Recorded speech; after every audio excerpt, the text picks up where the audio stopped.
ఒకరైన మోదీ, ఒకటిన అమిత్ షా రాష్ట్రానికి రానున్న బీజేపీ అగ్రనేతలు. అయితే ఇద్దరు కూడా అంటే యాక్చువల్ ఇద్దరు కాదు ముగ్గురు. ఇప్పుడు ప్రధాని నరేంద్ర మోడీ, తర్వాత ఇక్కడ కేంద్ర హోంమంత్రి అమిత్ షా, అటు భారతీయ జనతా పార్టీ రాష్ట్ర జాతీయ అధ్యక్షుడు జేపీ నడ్డా, ఈ ముగ్గురు కూడా తెలంగాణలో ప్రత్యేకంగా దృష్టి పెట్టాలని చెప్పేసి భావిస్తూ ఉన్నారు. ఈ నేపథ్యంలోనే ఇక్కడ 30 తారీఖు నాడు ప్రధానమంత్రి నరేంద్ర మోడీ, తర్వాత 1 తారీఖు నాడు అమిత్ షా వస్తూ ఉన్నారు. తర్వాత జేపీ నడ్డా కూడా తెలంగాణలో ప్రత్యేకమైనటువంటి దృష్టి పెడతా ఉన్నారు. దానికి సంబంధించి ఒక వార్త కనిపిస్తా ఉంది. ఇక ప్రధాని మోడీ, కేంద్ర హోంమంత్రి అమిత్ షా రాష్ట్రానికి రానున్నారు.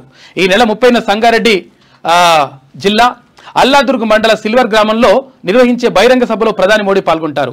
మే 1న హైదరాబాద్ పార్లమెంట్ సెగ్మెంట్ పరిధిలోని గౌలీపురాలో సాయంత్రం 5 గంటలకు నిర్వహించనున్న రోడ్ షోలో అమిత్ షా పాల్గొనున్నారు. ఈ మేరకు బీజేపీ రాష్ట్ర ప్రధాన కార్యదర్శి గుజ్జుల ప్రేమేందర్ రెడ్డి శనివారం ప్రకటన విడుదల చేశారు. అయితే సోమవారం కొత్తగూడెం, మహబూబాబాద్, మల్కాజ్గిరిలో నిర్వహించే బహిరంగ సభల్లో బీజేపీ జాతీయ అధ్యక్షుడు జేపీ నడ్డా కూడా పాల్గొంటారంట. కాబట్టి ముగ్గురు వస్తున్నారు.